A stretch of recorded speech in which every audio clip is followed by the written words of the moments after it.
Welcome to In the Cut, the show that gets you up close and personal with BN and our community.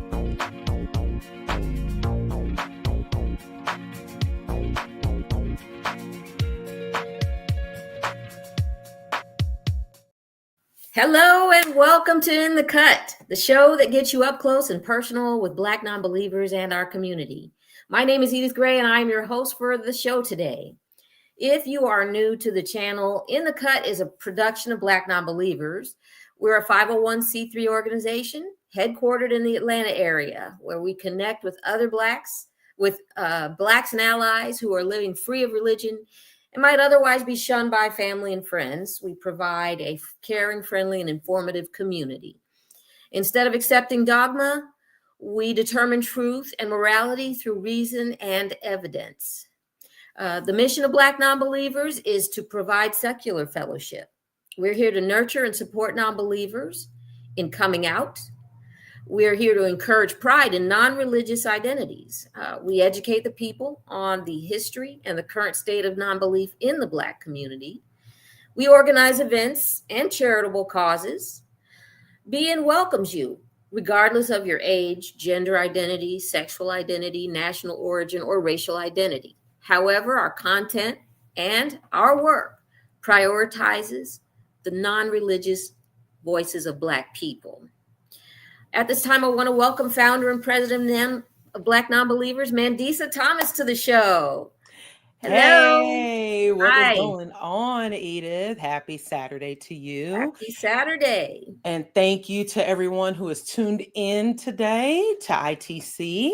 Thank you and welcome back. It has just been a whirlwind of a year, in case you hadn't noticed. And I am really, really excited about today's guest because whether we want to or not, we have to talk politics. We have to talk issues, and we have to talk folks who are representing or looking to represent us, especially here on whether it's local, state, or federal level. So we have to talk about it. And it's very, very appropriate given what is going on with the political climate right now. And so I'm very, very excited about our guest today, and we hope you are excited as well. I hope you're excited, Edith.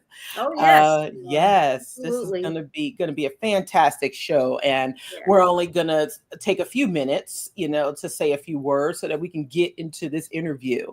Yes. So first, I'd like to say congratulations to our Hurston Scholarship winner, Miss Chloe Nixon. As you know, Black Non-Believers co-sponsors the Zora Neale Hurston Student Scholarship for Black student activists, whether you are in high school, beginning college, or continuing your education. And we've been doing so since 2020. It is named after famed freethinker Zora Neale Hurston. So we'd like to congratulate Miss Chloe Nixon, who is attending the University of Akron. She is a mother of two, and she is a former Catholic. And who is now an atheist, and she is studying biology and has plans to become a doctor. So please join us in congratulating her and supporting her educational journey. We would like to have her on the show in the very near future so that y'all can hear more from her. And special shout out to the Secular Student Alliance for partnering with us on the scholarship. So, and again, this does not happen without your support. Remember that we are a community-based organization that values education, values evidence-based practices and principles, as well as the support for Black non-religious people in particular. So please, please, please, if you haven't already donated to support BN and our work, please do so. So congratulations to Miss Chloe for receiving the Hurston Scholarship. And also shout out to Kriya Santa, who we've had on ITC previously, and who was also one of our speakers at the Revival of Reason. She received a student scholarship as well. So shout out to Kriya, whom you've seen and heard from before. We definitely, she's a student at Emory. She's a master's student at Emory University, studying public health. And of course, we know that is such a shit show right now, but we need for folks to continue. So Yes, definitely. Congratulations to all of the the students who receive scholarships, and you can go to the secular student. You click on the link; it's in the chat, and it was just shared to view all of the winners of the student scholarships, not just the Hurston scholarships. So there are a number of young people who receive from all backgrounds, and of course, we definitely support LGBTQ students as well and LGBTQ folks. So that is that's very, very important to us. And also, we'd like to thank everyone who has become an official member of Black Nonbelievers. The membership cards are on the way. This is Edith's lifetime membership card. Nice looking card. I have mine and I have Kelly's as well. So for those of you who signed up at either the end of last year or the beginning and all throughout the year, you will be receiving your membership cards very soon. They will be going out in the mail. Thank you for your patience for that. We were looking at the best options for folks to receive cards. It will have your store discount member code on it. You receive 15% off plus free shipping when you order from our store and when you order your swag, and also in person too. So you receive a discount there as well. So, and you receive access to exclusive information, exclusive opportunities that are available through Black Nonbelievers. And so please, please, please become an official member if you haven't already. In October, we have a very aggressive fundraising goal. We would like to raise between $10,000 and $15,000 to continue our work. And in the grand scheme of things, that really is a small amount of money for nonprofits. I mean, for some, it's, it really is a small amount, especially for the work that we do. So please visit our website and donate. You can send a Cashapp, you can Zelle us, you can contribute anonymously through PayPal giving. You can also send us a good old-fashioned check too. So we take it all. So definitely, if you aren't already a member, or even if you are a member and would still like to donate, please, please, please do support Being's work. And so I will turn it over to Edith one more time before we get started. All right. I just wanted to say, yes, blacknonbelievers.org/donate is where you can find the way to donate, including all the other ways that Mandisa just mentioned. So yeah, we can jump right in. We, at this time, would like to welcome our special guest, James Felton Keith. James Felton Keith, JFK, his pronouns are he, her, heru, is a mechanical engineer, labor economist, and serial entrepreneur whose work bridges technology, policy, and inclusion. He's the founder of Inclusion Score, a venture-backed insurtech company, and creator of the world's first international diversity and inclusion standard under ISO 30415 DSIM. This reshapes how commercial insurance incentivizes equity across 163 nations. Through the Keith Institute, JFK has authored and edited numerous books, including Data is Labor and Inclusionism. His data unions have redefined the labor movement, putting ownership of data at the center of economic justice. He also co-founded the Ethics of Personal Data Collection, a series at Anthem Press, and has contributed to major cyber policy across the West, including Europe's General Data Protection Regulation. Over 2 decades and 5 continents, JFK has launched companies across nonprofit and technology sectors, specializing in the ethnography of technology. That's how culture and tech intersect. He frequently reminds audiences that solving real problems requires the mind of a CEO and the heart of a social worker. His career in public life began by organizing Pride Nights across the NBA, NHL, MLB, and NFL, and by establishing one of the first LGBT chambers of commerce. As an activist, he has founded the Juneteenth March 5K in Central Park, the Harlem LGBT Center, and many affiliate organizations. JFK has advised CEOs, diplomats, academics, and nonprofit leaders, and has been appointed to the cabinets of elected officials. In 2017, he was the first Black LGBT person to run for federal officer via his bid for U.S. Congress in Harlem. Today, he serves as an elected member of the New York Democratic Committee and is a frequent keynote speaker at venues such as the United Nations, Future Tech, Congress, Data Protection World Forum, and World Pride Human Rights Forum. Welcome to the show, JFK. We're very happy and pleased for you to be here today. Thank you for having me. I'm excited to be here. Sometimes hearing that whole bio, I go, I wish we would have just sent like a blurb, like he is Black, he is short, he doesn't believe you.com, and then you just move on from there. I love it. But thank you for the whole shebang. It's a little eerie hearing it. I don't know. I'm still a little embarrassed by no. We don't have imposter syndrome here. You are who you are, and we are. Yeah. I'm with you. All right. But yeah, so as we ask all our guests, please share your upbringing and how you arrived at your non-religious identity. Wow. So long story. I don't know if I can go long story short, but I was, I'm in Harlem now. And so I love that you all have a Zora Neale Hurston award. I know some of her descendants and family members who are still, here in the neighborhood. But I was born and raised in Detroit, which I feel like has a very real connection with Blackness across the country. And while being there, I was raised by partially a single mother. I'm the oldest. I am my grandmother's only daughter's oldest kid. And so my cousins will hate to hear this, but I am de facto my grandmother's favorite grandchild. And I think the biggest turning point in my, I would say, skepticism at that point in life was my grandmother's death, which happened in the early 90s. I was born in 81. I'm 44 years old as of last week. And so I was maybe about 10 or 12. My grandmother passed. She was a Nation of Islam, Muslim convert. She thought Malcolm X was cute. It was another, high yellow dude from Detroit that came to Harlem to make good trouble, as John Lewis would say.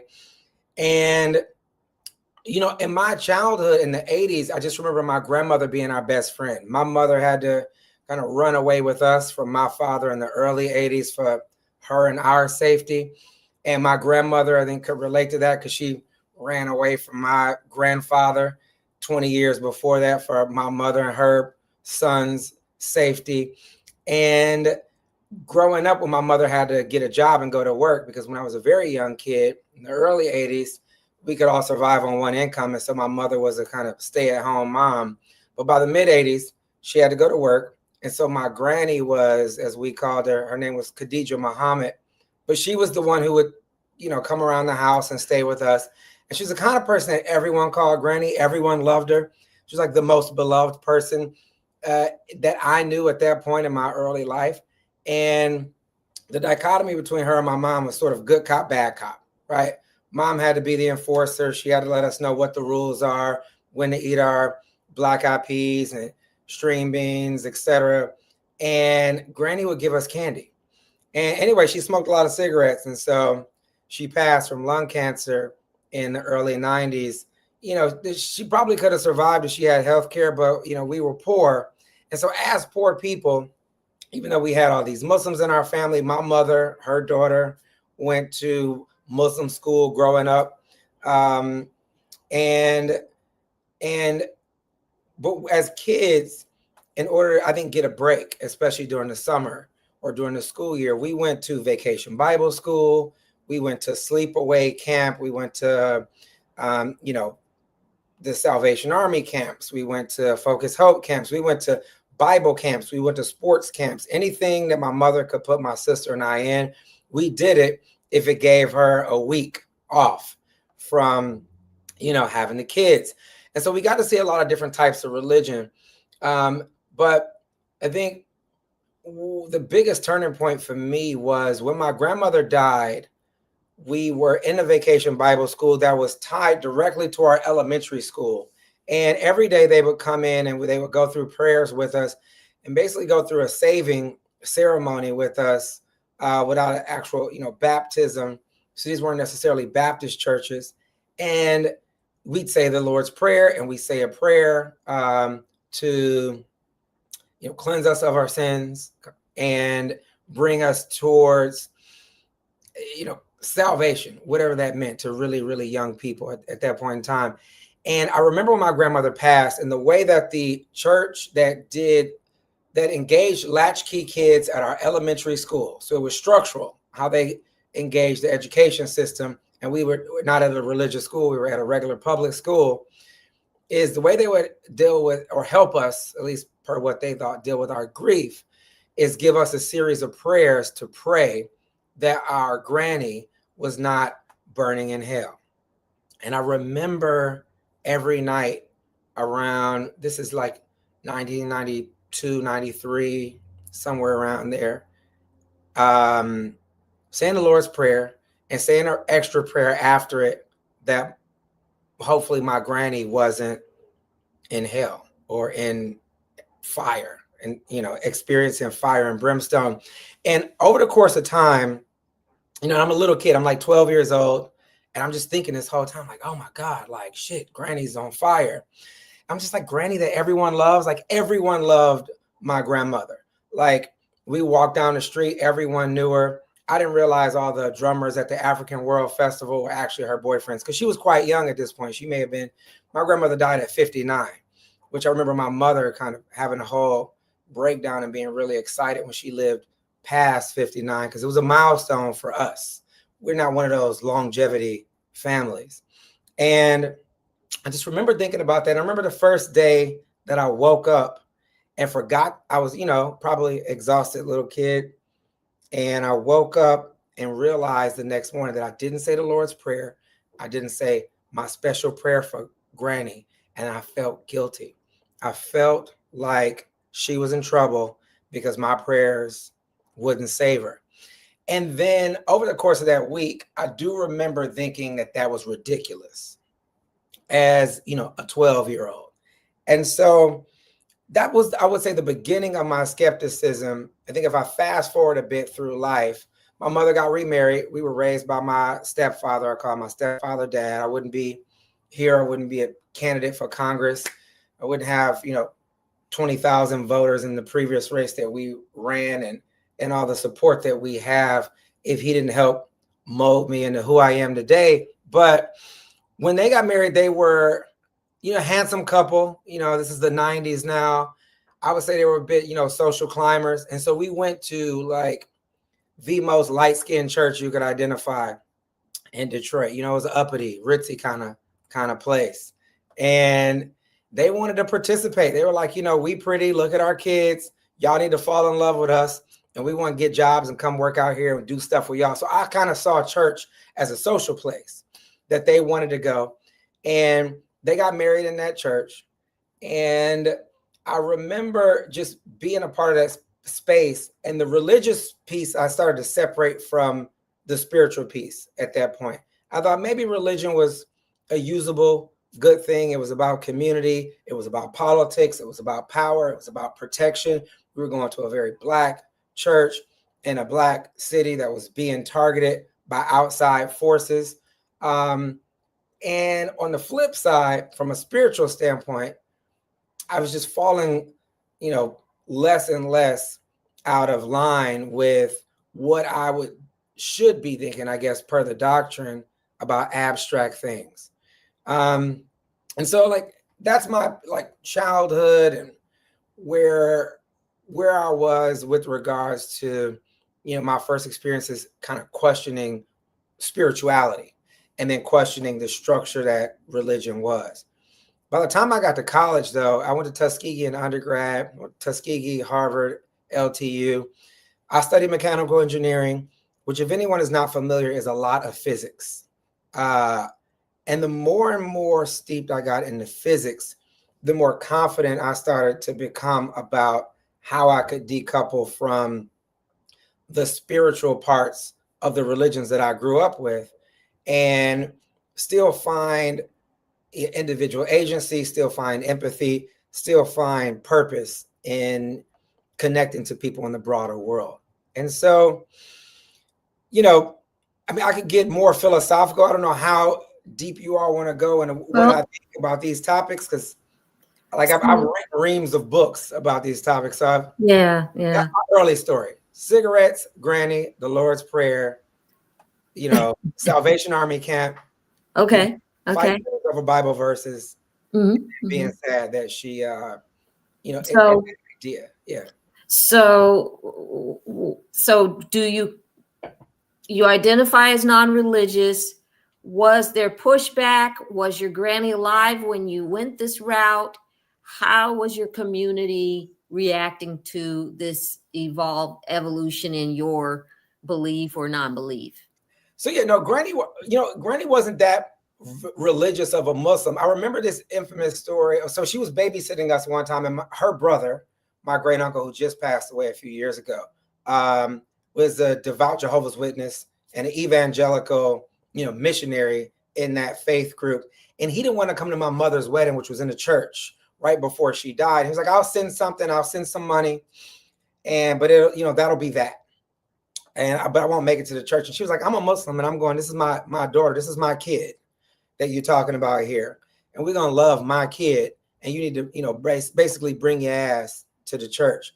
But I remember her telling this story about, and it was a Bible verse. It was about the parable of the Good Samaritan. And she basically talked about his elitism. I remember this because we talked about it over and over again until she passed, when she was in the hospital, getting skinnier she didn't have health care. So she was diagnosed with tuberculosis. And later they realized it was lung cancer, but they didn't have any data on her. I would say to everyone, go to the doctor for, at the very least, your general practitioner keeps data on you. They likely know what's wrong with you when the bad thing eventually happens. Anyway, she was constantly talking to us about ethics and about not being an elitist. And I remember the argument that she had with Uncle Ray, that was her brother's name, about being a snob, basically like the man who's been through life's journey and sitting on the top of the mountain is a bit ridiculous when he looks down on everybody and judges their journey up. And everybody in that particular story, similar if anyone's familiar with the parable of the Good Samaritan, was my mom. And he wasn't being a good Samaritan to her and my dad on their journey up. Just like the least we can do as older people is support these young people as they try to find community, faith, whatever it is they're looking for with their kids. And we need to be supportive because these are our kids. And I remember that political rift between how church structures work. Granny wasn't really there to see me come out, to use you all's language, as a non-believer. But Granny was just always like, whatever you are, it's all good. Like whatever you are, you should be allowed to be it. Okay. And that was what I remember most about her. My family, though, wasn't that spiritual.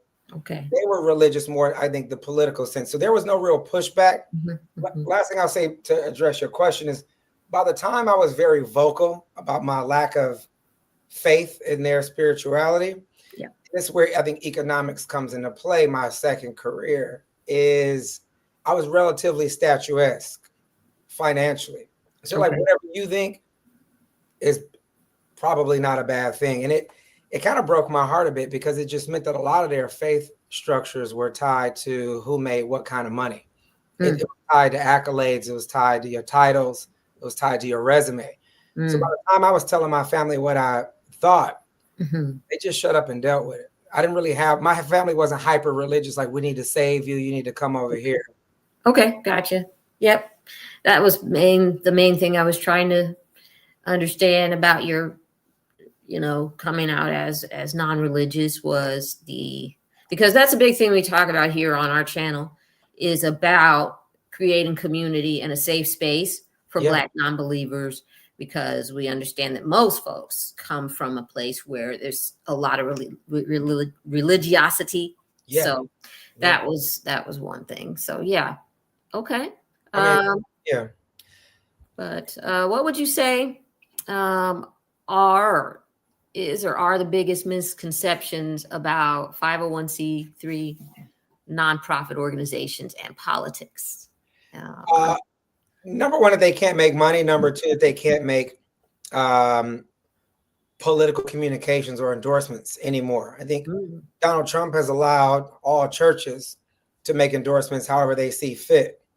And so as a result, because they are also formally 501c3 tax exempt orgs, I think that opens up the window for every sort of org to make political decisions and expenditures. So whether you're the Ford Foundation or a mosque or a church, you name it, Donald Trump has invited everyone in, or I should say Donald Trump's IRS has invited everyone in.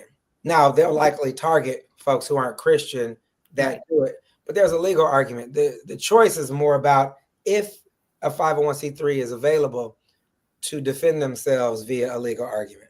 Because that is how this fascist government will interact with the majority of us. They'll pick and choose who gets rights. Yeah, absolutely. Yeah, and I have a follow-up question to that, JFK. So recently, as we see, the Trump administration start their Christian task force, right? So, and now anyone who isn't a Christian is now labeled basically a terrorist, and they have started going after nonprofit organizations who they deem to be enemies of Christianity. Yeah. How should we continue to remain diligent in this current political climate, especially as openly identified non-religious people, and especially you who is going for representation and who is going for a seat? What is that going to look like for all of us? I think the all of us versus the individuals of us is a bit different. With regards to the all of us or your organization specifically, I would say, look, if the pitch outside of just community in general to organizations that are seeking a tax exemption for gifting, right, to you all, the administration is not going to target individual by individual that comes to you. If they start targeting an organization that is not Christian and religious, I think the pushback is not to engage or pay them in the first place. Now they could try to, lean and press on whoever your banking institutions are. But I think, democracy or even humanity, like just to be a human is a story, which is why I'm in politics, which is why I'm a critic of and a student of religions in general. I think as the people with less power, I'm assuming you all don't have a military that works with your organization, right? Just got these hands. Right, just got these hands, right? So the tragic reality is that we will have to suffer and tell a better story about our suffering to appeal to peers that do not necessarily see eye to eye with us as we try to scale. It is the same sort of nonviolent, and I don't just mean nonviolence from like actual pistols being pointed at folks, but in not being the initial aggressor. Like it is our work to tell a story to trigger people's empathy about our individual agency being hacked or harmed so that we can identify more and more allies. I mean, we should be doing exactly what you all are doing right now. We should be making more media. We should be having more conversations. We should be building more community. We should be giving more sermons or whatever we choose to call them, about this. The only tool that we really have is to tell our story and try to connect with other disenfranchised or deliberately disenfranchised folks. Like being quiet and hoping that this passes us by is exactly the kind of thing that will get someone like me killed. But I'm a little bit more cavalier with my life, and so I'm available for it. But the rest of y'all got to tell these stories. So, yeah. And I think it's been said before that one of the ways that you give up power is not realizing you had it in the first place, and we must continue. And I want to put it all under, maybe this isn't right, to put it all under the umbrella of resistance. It is. Continue to know that you have power and continue to say what you're saying and stand on it. No, right. And continue to look, even early on, right? We might say things, we think things. The more we participate, I think the better our story, our spill, our conversation become, the more attractive it can be to more of us. We start to find community. The biggest thing I even see with the non-believer and atheist and agnostic, et cetera, community is they're not building communities like what you all have here. We don't see it across the globe. Even though non-believers are, if we call it a religion, the third largest population on the planet. We're, around about 1.7, 1.8 billion people. 1.7, 1.8 billion people are slightly educated and don't buy into what everybody else is into. The other 6+ billion people have bought into some sort of abstract idea, rooted in, however they like to coin it, that gives them a sense of peace, a sense of connectivity, you name it. So,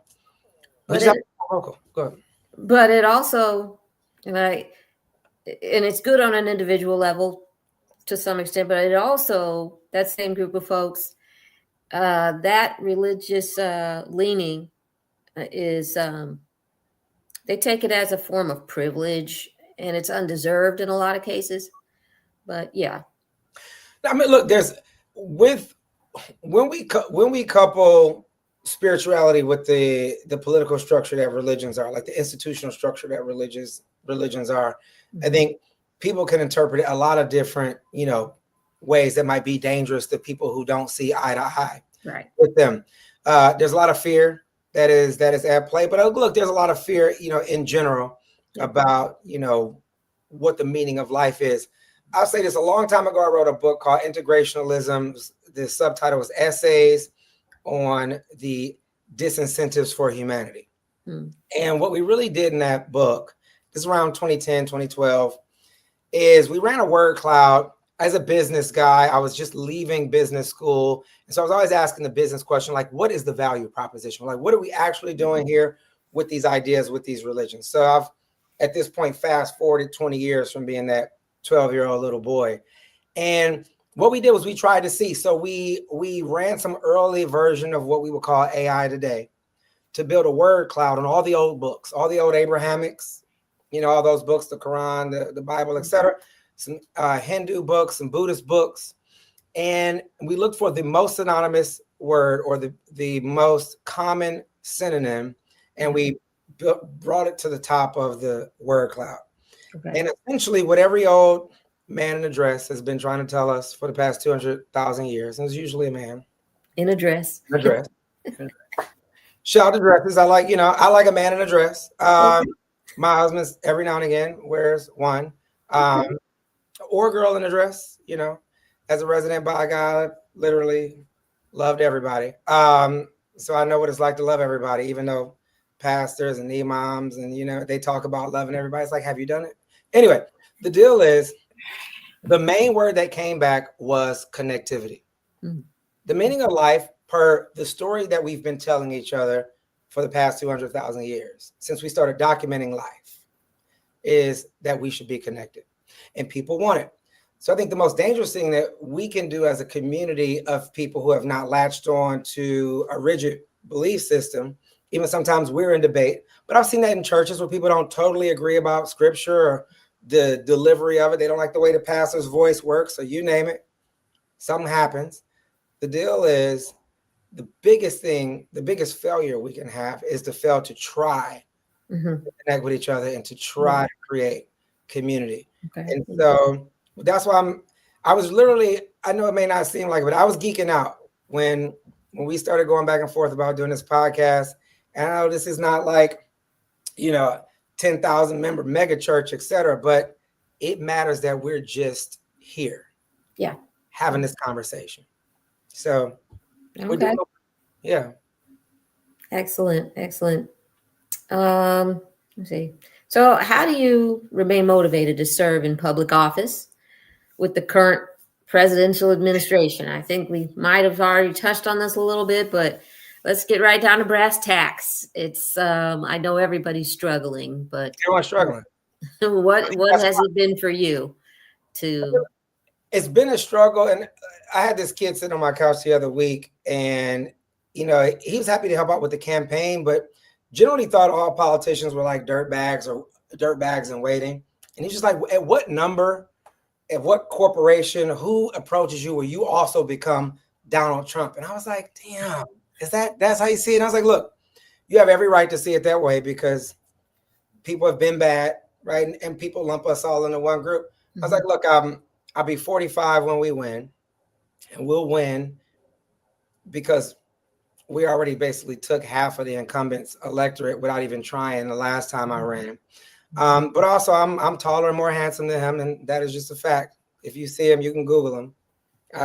This camera's doing me no justice. I'm kidding. The deal is, but what I told him was, I was like, look, it is not statistically likely, right, that I'll get another 45 years.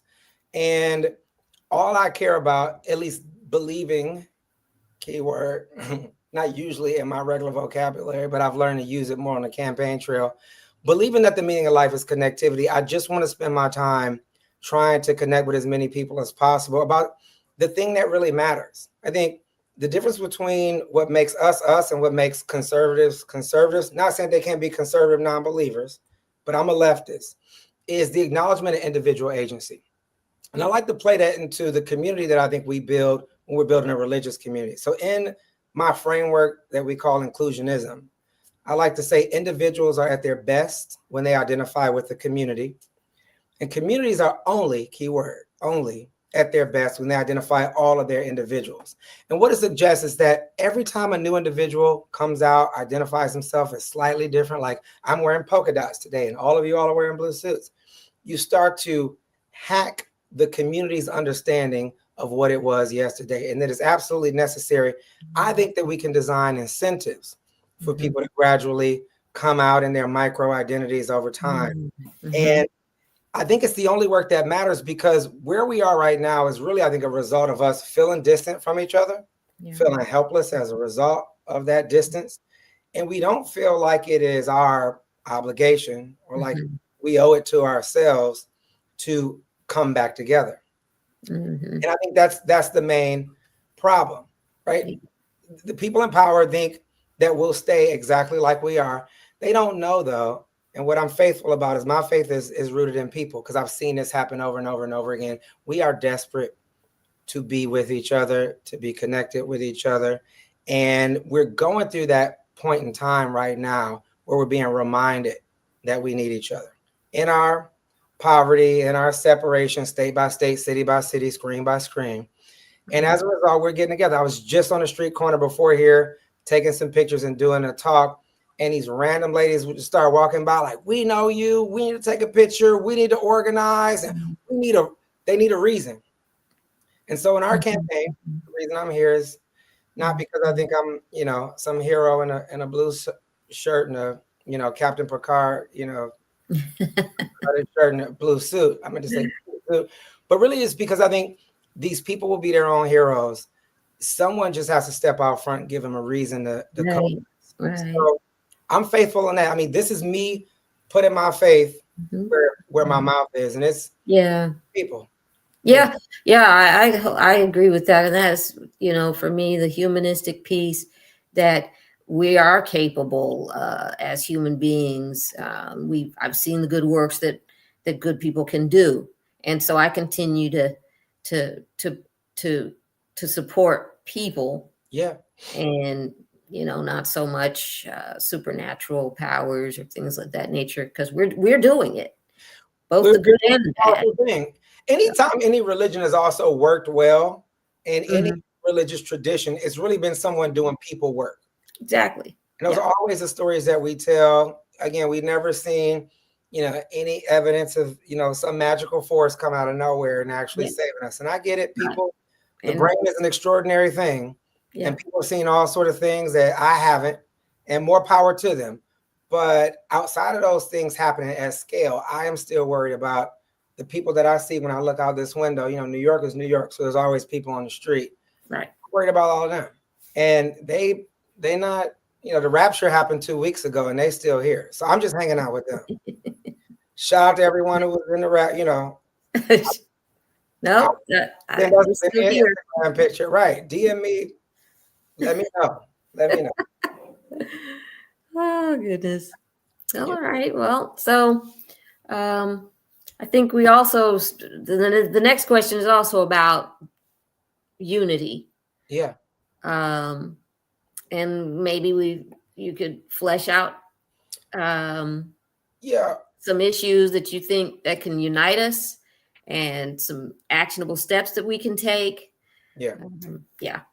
I think the thing that I'm most excited about this campaign, I'll just like restructure. So I'm running New York's 13th district. For anyone not familiar, that's Harlem and everything above it. You know, it's Harlem, the Heights, Inwood, a little piece of the Bronx called Kingsbridge. And while the number one issues here are certainly about bringing the cost of living down, like housing, healthcare, education, I'm also a big universal basic income advocate. I started the Universal Basic Income March back in 2019. It spanned 40 countries. And the reason we're arguing for a UBI, that language has morphed a little bit. You have the guaranteed income people, the equity people, like everyone makes their own play on the old language. But the reason I'm an advocate for it is not just because people need the cash, which they do, but mainly because I think our method of justifying it is tied to the idea that our lives are the core input to all corporate productivity. I just think they owe me some money. I think they owe you all some too.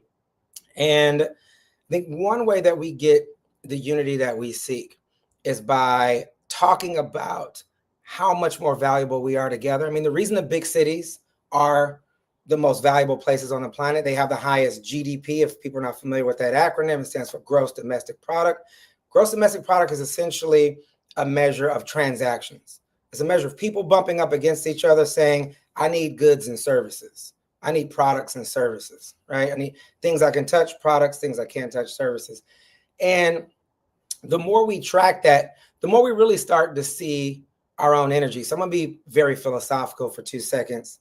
Hopefully this crowd wants to get really nerdy with me.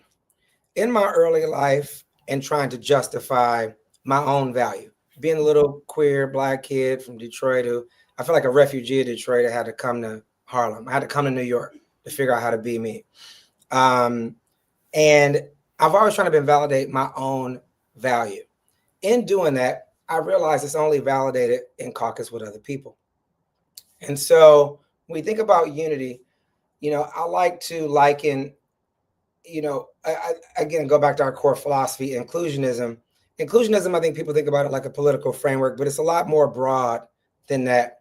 I think about, I've had a few pastors use our language, inclusionism, or talk about even the gospel of inclusionism, and they've been called heretics and kicked out of their denomination. These are real things that have happened over the past 20 years.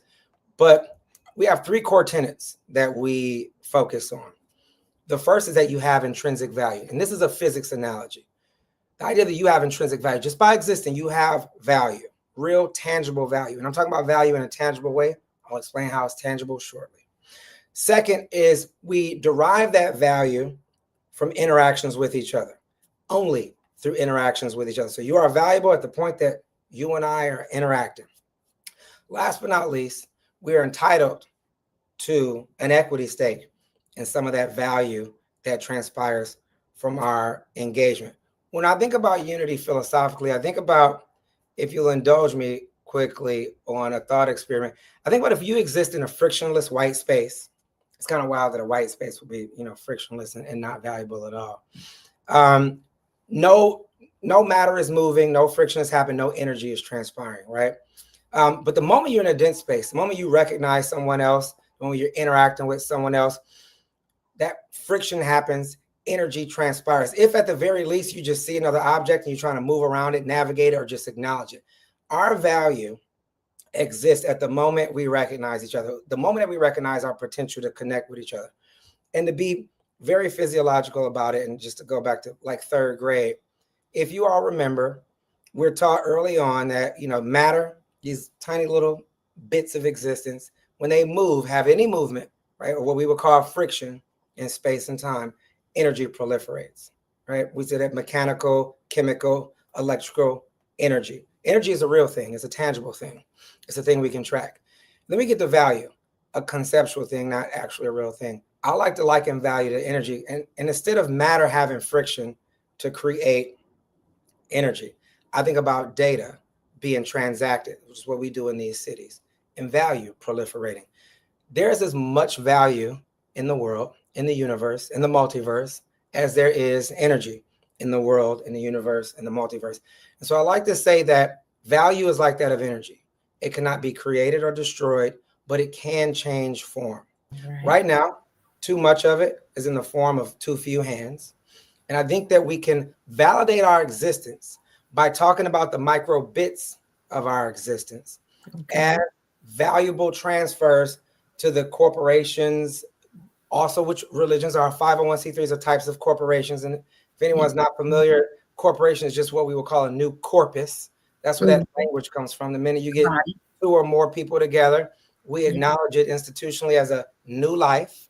Right. And so as those lives exist, I think we need to start having conversations about how valuable we are, which is all we really do on the campaign trail.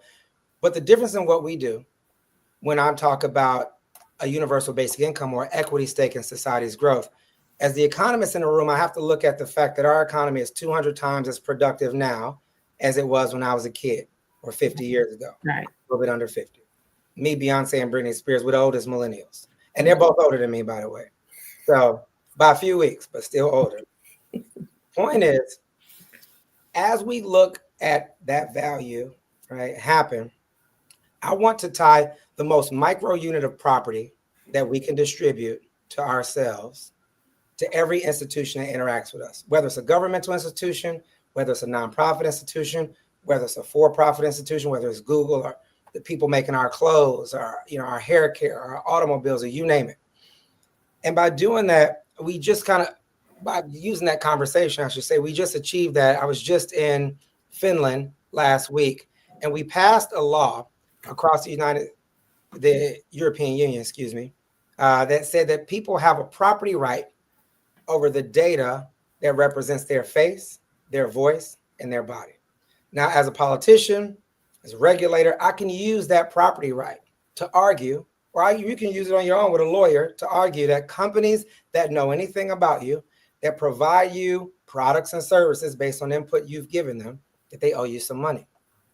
Now, I'm going to argue at a macro level to say of the productivity in the economy, we're owed a significant stake in that.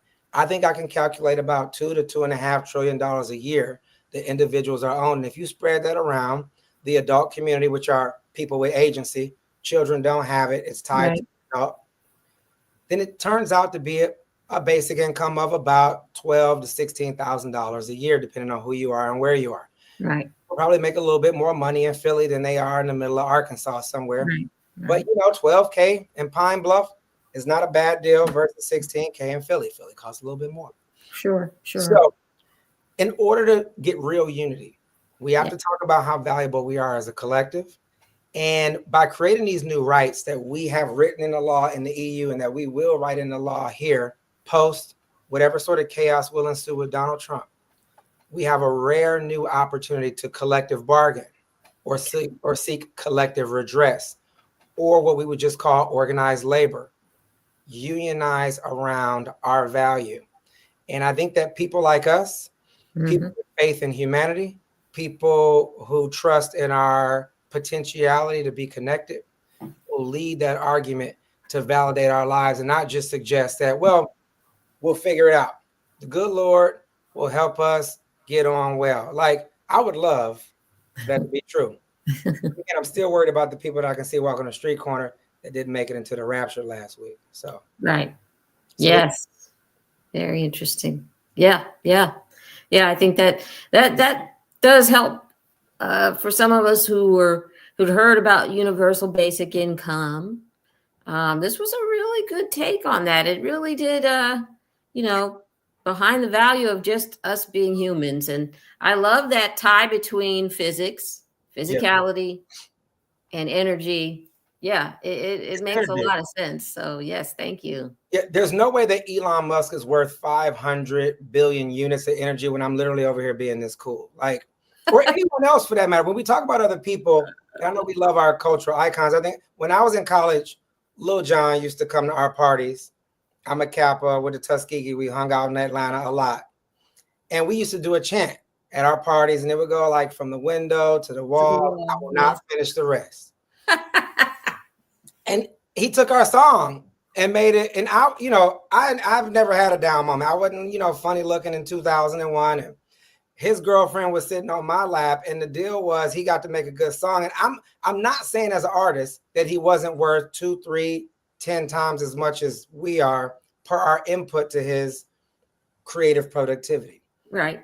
But I do think that we're owed a piece of that cultural pie. If you're just singing about me and that is my life, I don't care whether you Smokey Robinson or Beyonce or Lil Jon or somebody else, Taylor Swift, then you do owe me. Like, I should be able to live a dignified life. And the new thing in 2025 is we can actually calculate that. And that's what basic income is per our version. It is tied to the very real value of your life, because now our digital lives are not separate from our lives. Right. And you are being codified and commodified and distributed so that we can make better decisions about what products and services you need. Last thing I'll say about it, when I ride the 3 train here in New York and I go downtown, there are advertisements for women's underwear all over the train. They're all different colors and they're all different sizes now.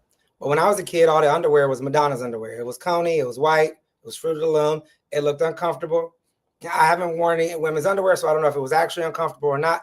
But the point is, we see women and women of various colors. I don't always love the of color thing. I picked one. I'm gonna be black. I'm not African American. Elon Musk is African American. But more power to any African Americans and any of color folks out there, any colorful unicorn, rainbow looking folks out there. Do your thing. I love you, or at least I'm available for it, depending on what you're wearing. The point is, we see the market in a way that we haven't previously, and whether we want to acknowledge that we are transacting our identity with that market for underwear, such a basic service, or not, is up to us. I get that there's an ick factor, but the reality still remains that we are part of that value chain and we are not demanding it back. And so what we owe ourselves, as we like to say in our campaign, our slogan is "We owe us."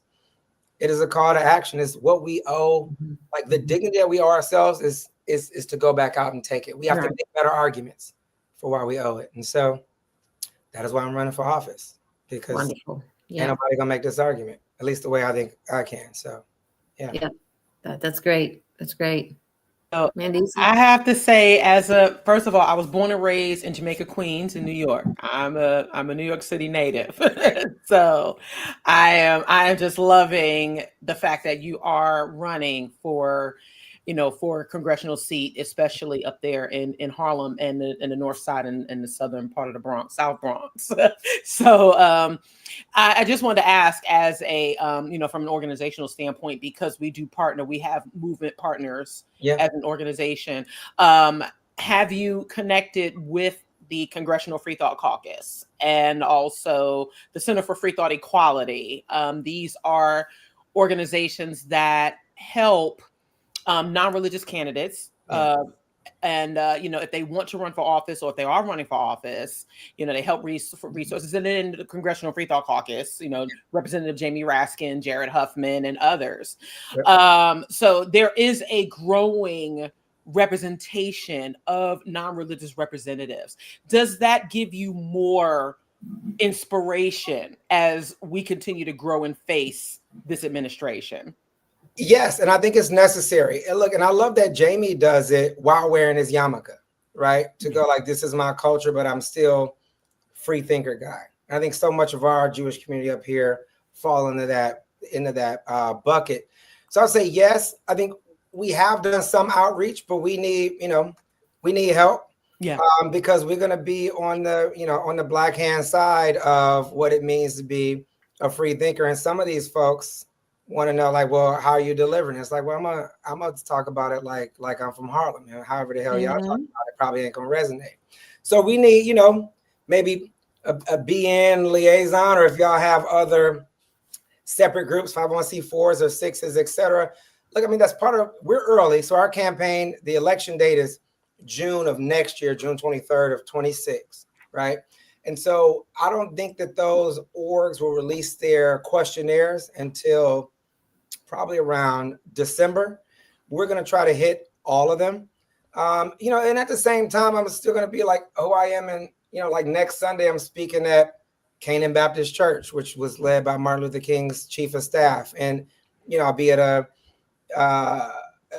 shul, I'll be at a synagogue, after that, talking about Palestine. We're going to talk about people's individual agency and the aggressive potentiality of institutions to disregard people's individual agency and how we think it makes them morally inept over and over and over again until they hear us. I happen to be fortunate enough to live in a district where that's feasible.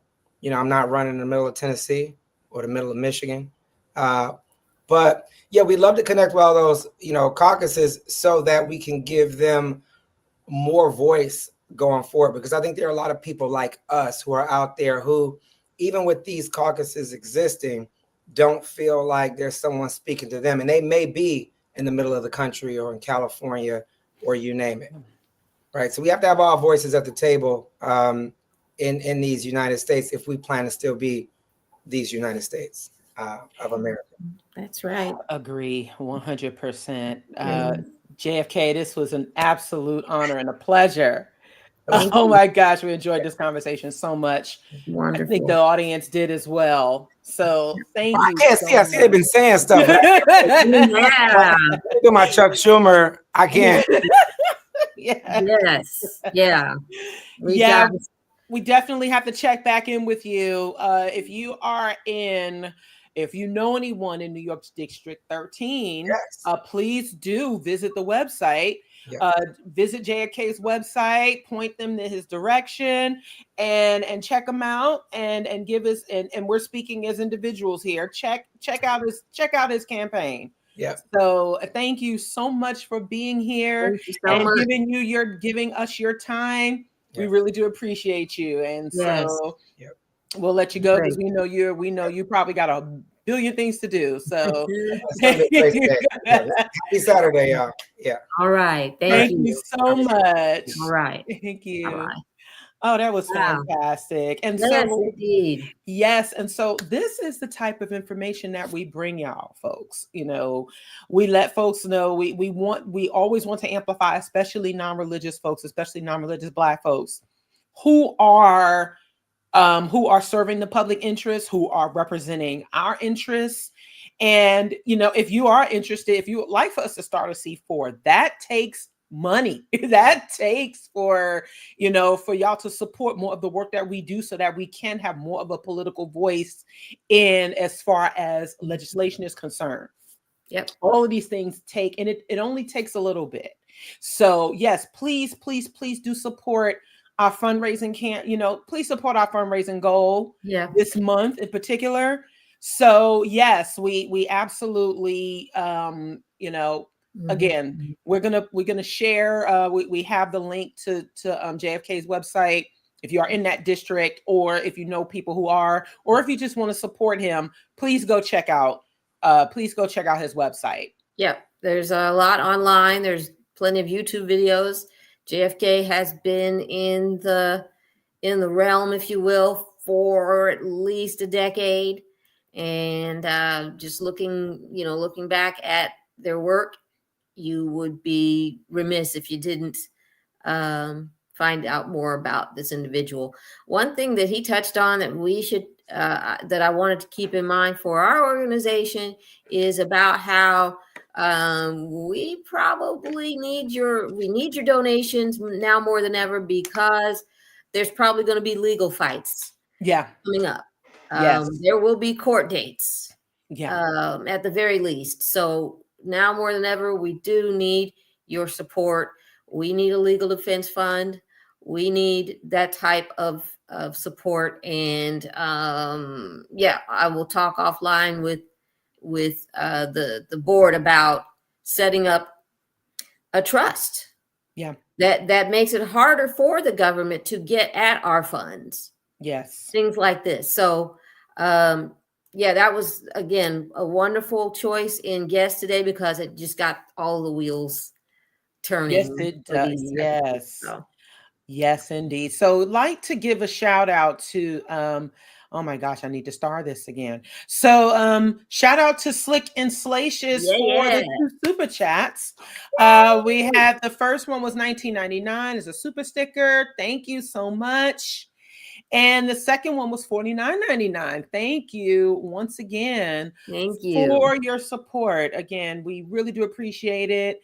We definitely read super chats on the air. Just a reminder that our channel is monetized, so you can drop us a super chat as well as donate directly to Bean's website. And so, I know this Trump. I mean, I'm sorry, I'm not. This.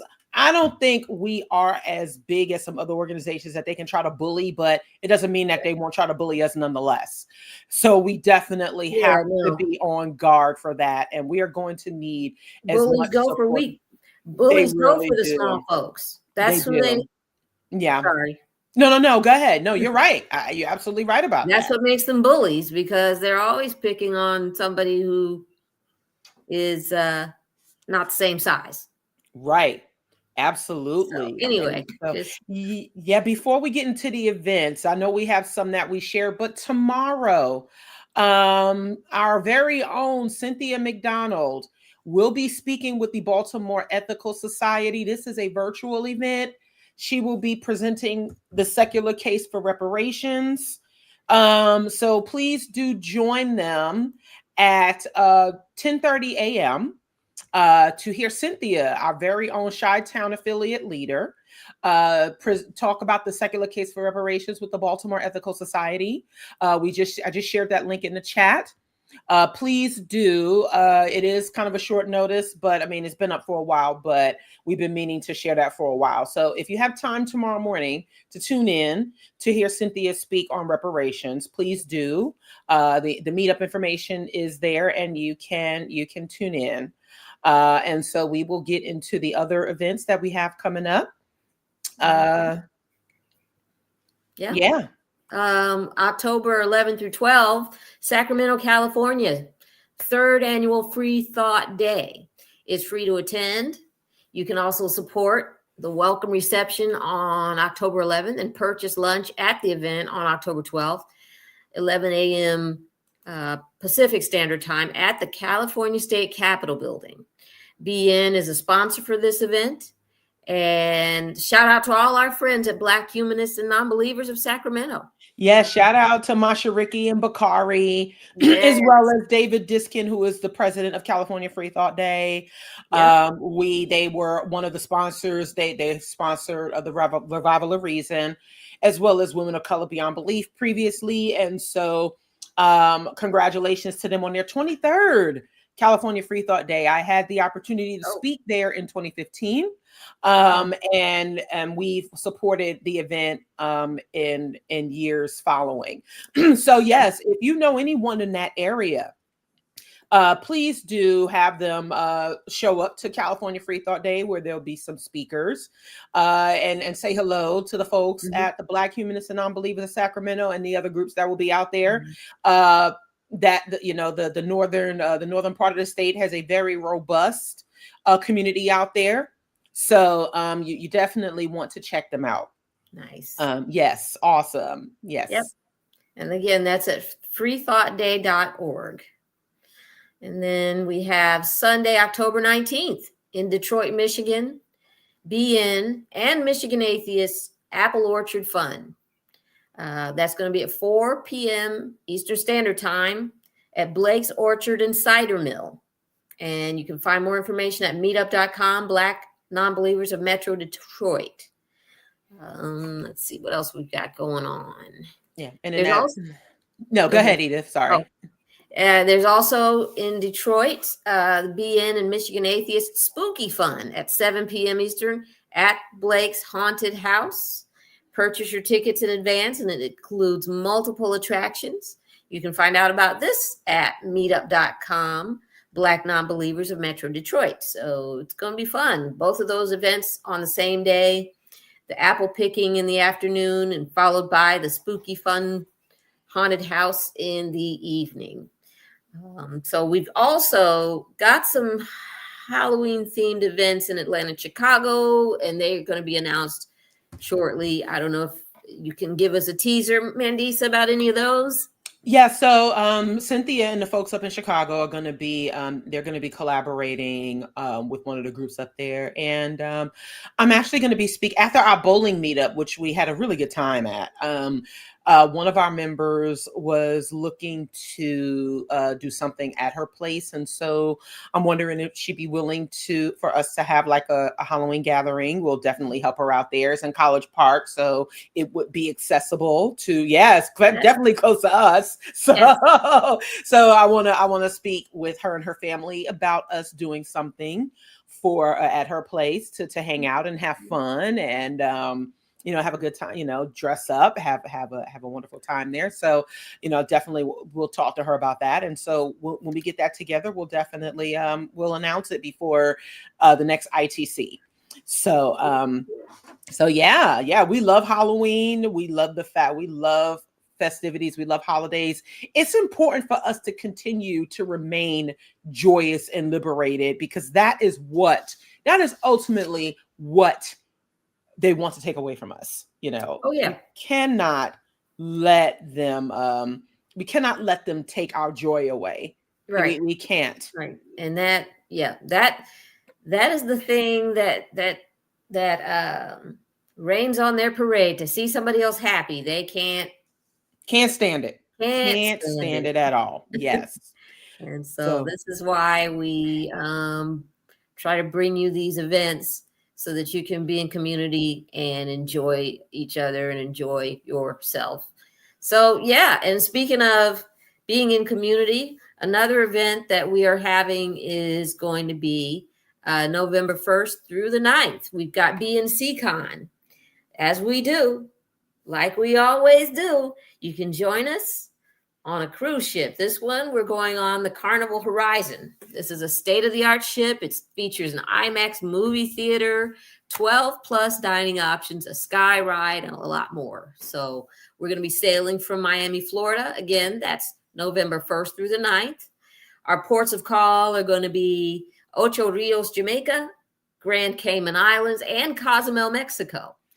Our speakers are going to include Leo Igwe, Candace Gorham, Jeremiah Kamara, Mandisa Thomas, Deanna Williams, and more are scheduled for this event. So our prices are $750 per person. That's on a double occupancy basis. But there still specialty cabins available? There are still all types of cabins available, but the payments will be due in full. So if you'd like to get them in, get them in now. There's still it's crunch time now. So yeah, you'll have to pay up front if you still want to go. But yeah. And for those who like to, like you said, you'd want to go to BNCCon 25. Online to start the process to get registered to be on the ship. And then I think we will do some of the peripheral activities before we get on the boat. Yes, and I'm still working on that. My apologies to the attendees. This has been quite a year. So I'm working on our pre-cruise activities, post-cruise activities, and accommodations as well. I promise you won't be disappointed. And I look forward to seeing y'all all in all next month. So let's continue to it's coming up very soon. It really is. It's October already. Wow. Absolutely. So yes. But in the meantime, please spread the word. Please share this episode. And please help us reach our fundraising goal this month. Thank you. Yes. Yep. And so we'd also like to again ask for everyone watching today to spread the word about becoming an official member of BN, because the membership includes these discounts to all the ticketed events, the ability to vote for board officer positions, and also to run for some of these positions. So it's all part of building back better. You can really help our organization, support our work. If you want to, if you feel that this is something that you could be committed to, please be in official membership. that is where you would go online. We can share the link later. And so, yeah, we would ask that you spread the word about becoming a member. We're still also looking for singers and tenors. The Godless Gospel Ensemble is something that you could also be involved in. And I've seen them perform, and I'm telling you, it is wonderful. It is soul stirring. It is, it brings you the elation, that feeling. Some of you who are former religious folks, you know how it was in church. You know how sometimes the music would move you. These are doing better. These are the Godless Gospel Ensemble, and beautiful voices. So yes, if you want to be a part of that, you can go to godlessgospel.org and submit your audition there. And I think it is, yes, it's a paid opportunity. So yeah. So yeah. And what else, Andy? So what are we going to do? We're going to keep you posted, like we said, on social media about the upcoming shows. We're going to get the word out about the October activities for the Atlanta chapter and the Chicago chapter. So those are coming up. And finally, another way you can get involved and to have, if you're looking for a gift to give at any time of the year, you can pick up a copy of Name Dropping, created by our previous In the Cut guest and new board member, Deanna Williams and Jesus Reyna. It is fun. We play that on the cruise usually, and everyone has a great time with that. I wanted to send a special shout out to Chris Cameron, who's one of the board members. I had a chance to sit down with him, last week, and helped, did an interview for an upcoming book of his. So if Chris is watching, I wanted to say thank you for allowing me to contribute to the book. And I'm sorry, I don't remember the title, but Chris Cameron is an author who has several titles out. So yeah. Yes, from what I understand, it's going to be a second, like a follow-up to Black Freethinkers. Okay. So yes, shout out to Chris, who is a board member and avid supporter of Black Nonbelievers. He still represents the Charlotte area. Yes, and thank you, Edith, for contributing to his book. There are more voices. There are more of us that are representing humanism and atheism in Black communities. And I'm so glad that there's an opportunity for y'all to make y'all voices heard, so that, y'all can be, a huge contribution to his work and for future generations. And so that is fantastic. Yeah. So yeah, shout out to Chris. Shout out to Chris Cameron, who is a ride or die for Black Nonbelievers as well. So absolutely.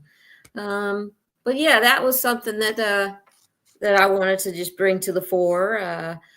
But yeah, so I think that, did you have anything else, Mandisa, before we wrap up? That is it. I do want to say this before, because I'm going to be, I am going to be sharing a video that we've done in a little bit, or that I did shortly, to help highlight the need for supporting our organization. But recently I posted on social media about how when you type in Black atheist, we talked about this before we went live as well. When you type in Black atheist, you see a familiar face, right?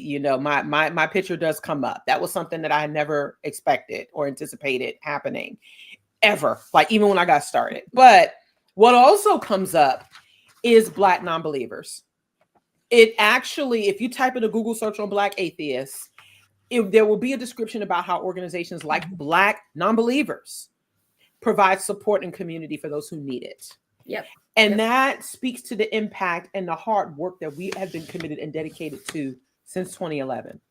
And that does not happen in a vacuum. Even though we are still a young organization, 15 years is still, relatively young, but we've been around enough for us to hit those algorithms. So, and that again, that happens because of, the supporters like you, people who have sought us out, and the opportunities that we've had to serve the people who need it.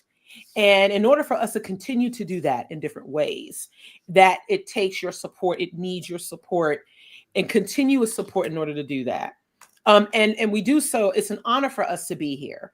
It's an honor for us to be representing those who have never never known that we were here, and who need the support that we provide as an organization. And so again, please spread the word, please encourage other people to donate to our work so that we can help us continue to grow, help us reach our goal, and help us continue to do it in the way that we know and that we do it well. And that was the one thing that JFK was saying, just connecting with people on their level. And that is what we do well at Black Nonbelievers. So once again, please, please, please, we cannot emphasize enough the importance of donating and supporting BN's work. Thank you. All right. Well, that wraps up this episode of In the Cut. We hope you enjoyed the show and that you will join us again. And as a reminder, we air every first and third Saturday of each month.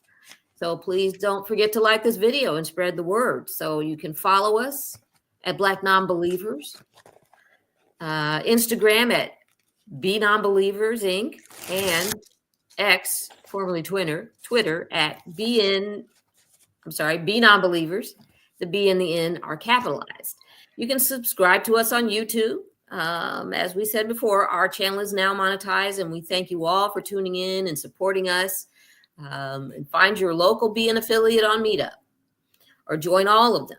And remember, we are looking for new organizers, so be sure to fill out the form that is in the show description, and that would be found at Volunteer with BN. So learn more and make your tax-deductible donation. That's right. All of the requests that we are giving you for donations, they are tax-deductible. So you are helping us, and you are also helping yourself.